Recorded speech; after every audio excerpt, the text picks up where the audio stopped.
Hey Joshers, and welcome to another episode of JEEZEEbox. Today, we're going to be talking about The Village. The Village is another M. Night Shyamalan movie, and by far one of his best. Of course, he's responsible for other fantastic movies, The Last Airbender. But we're not gonna go into that one. He's done lots of other great movies, though. I do recommend checking him out as a director. He did Unbreakable, starring Bruce Willis, and that's an old one. It also has Samuel L. Jackson in it. Split with James McAvoy. Glass, which of course has Bruce Willis and Samuel L. Jackson coming back, and then which Bruce Willis was in the after credits scene of Split, and then of course James McAvoy reprising his role, as well as the girl in that movie reprising her role for the movie Glass. I really recommend that trilogy too. It's a pretty interesting take, kind of a fun one. That's not what we're here to talk about. We're here to talk about The Village. If you'll notice, I am wearing the good color, which is yellow. That's the safe color. That's the color that the monsters don't go after. However, I've also got a little bit of red. We got red all over the place in here. This would not be safe against the Village monsters. When we're introduced to the world in the Village, we're introduced to sort of this kind of colonial community, which we later find out everything is not what it seems. It's kind of unclear what the monsters in the village are. We're not really given like a lot of information.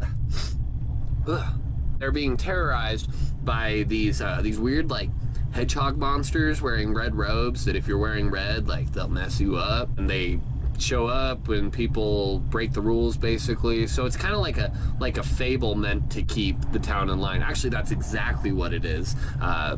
Once you see, you know, the big reveal, of course, where it turns out that this is all like taking place in modern day, and they're like sectioned off. It was like a bunch of rich people sectioned off in the middle of like a national forest and started this little community, and their kids don't know. They grew up in it, and so they have no idea. And so for them, this is the only world they know, and they know like, you know, blacksmith type stuff, and they don't know anything about like cell phones and stuff. Oh, did I even mention the main girl is blind in this one, which is huge. The perspective of a blind character in a horror movie like this, a thriller like this, is really, really scary because she can't see any of it. And so for us, it's scary, you know, seeing like those, like, you know, like the kind of slow movements and stuff of these creatures. But she can't see that. She's just listening and doing the best she can. How truly terrifying. And she is a total badass because she still goes for it to go and save Joaquin Phoenix, who is also in this one. She goes to save him because he was stabbed because she didn't return the affections of this other guy. And so, of course, he goes ham with a knife on the poor guy. Oh, that reminds me of a great part early on in the movie where Joaquin Phoenix is approached by actually her sister, who is trying to make a move on him, and he's totally not interested, and she's all like cheery and bubbly at the beginning, and then it doesn't even show him reject her. It's just her confessing love, that's what it's all about, and then it just cuts to her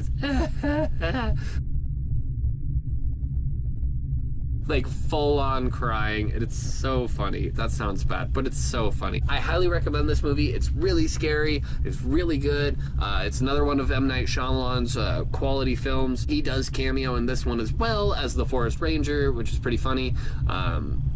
Yeah, check it out. Highly recommend, and why dress like you when you can wear me?